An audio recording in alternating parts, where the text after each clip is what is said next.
My name is Alex O'Keefe. I use she, her pronouns, and I'm the Research and Instruction Librarian at the John M. Flaxman Library at the School of the Art Institute of Chicago. I'm in the twilight years of being considered a new professional, and I moved to Chicago and started this position on January 19th, 2020. And with that background, it's story time. So in fall 2021, my co-author Tess Caldwell and I published an article about event planning. As with any peer review article, that meant diving deep into the professional literature. This work wound up exacerbating some frustrations I remember having in grad school. Specifically, that librarian literature uses outreach in a lot of different ways. I found competing or conflicting definitions, but after the most recent review, I found two articles to be particularly useful for framing outreach discussions.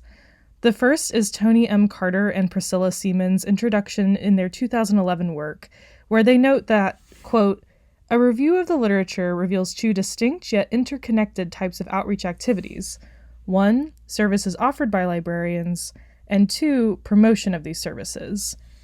Jumping forward with Stephanie A. Diaz's 2018 work, she notes related concepts that are, quote, "often used interchangeably, quote, with outreach that you see here, all of which fall under Carter and Seaman's two categories.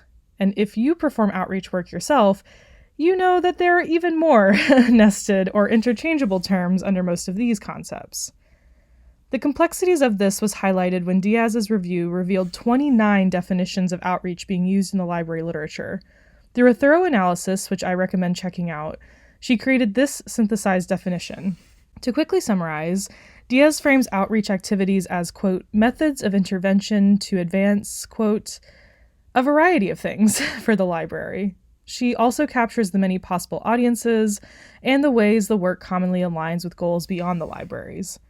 It is quite a long definition, and Diaz notes shortly after that it is admittedly broad, but it reinforces necessary flexibility due to the myriad ways outreach is defined in our field. While I'm less frustrated by outreach being broad now that I've done that review, and thanks to the scholars doing this great work to reveal and explain why this is, as a newer librarian, I was relating all of this to my current work. Having all the components of that synthesized definition buzzing around in my head meant that when I sat down to make my library's first year-long outreach-focused report, I felt a bit overwhelmed by the number of pieces I needed to capture. In crafting that report, though, I slowly shifted my focus from outcomes to reflection. While reporting metrics of success externally, I internally slowed down and considered what about the work brought me joy. I quickly realized, in less of a aha moment and more of a oh my gosh, duh, Alex moment, that all the areas of outreach that surfaced the most pride and joy in me centered around one thing: collaboration. This collaboration initially came from inside the library, and spoiler alert, many of the projects that brought me joy that cycle were LibGuides based, because, 2020. But the Anti-Racism and Black Lives Matter virtual pop-up library was the result of many library staff members sharing and suggesting resources. This guide was shared thanks to more collaborative work done by our social media team and reached a surprisingly large internal and external audience.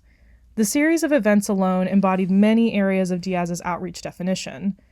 But through the visibility of that project, I was connected and began working with a fellow staff member in our Office of Multicultural Affairs on a variety of new projects. Having examples of these projects then helped me share what the library could bring to the table when collaborating with student groups, which we later did too. And this outreach was, of course, done in addition to many faculty collaborations through our instruction program. Through projects like these, I've seen how students, faculty, and staff, all having outlets for collaborating with the library, continue to strengthen both our collections and services. And later, these external collaborations led to an invitation to join initiatives at the school in support of Asian, Asian American, and Pacific Islander Heritage Month, which kicked off a new virtual pop-up library. But this time, along with library staff, any SAIC community member was encouraged to submit suggestions and share feedback.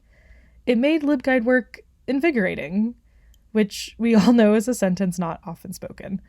We don't have time to get into it, but there is a lot of literature about collaborating I've explored as well.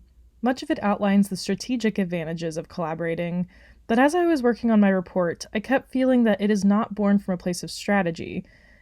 Instead, it is a personal practice nurtured by a deep desire to build genuine and strong interpersonal and community relationships.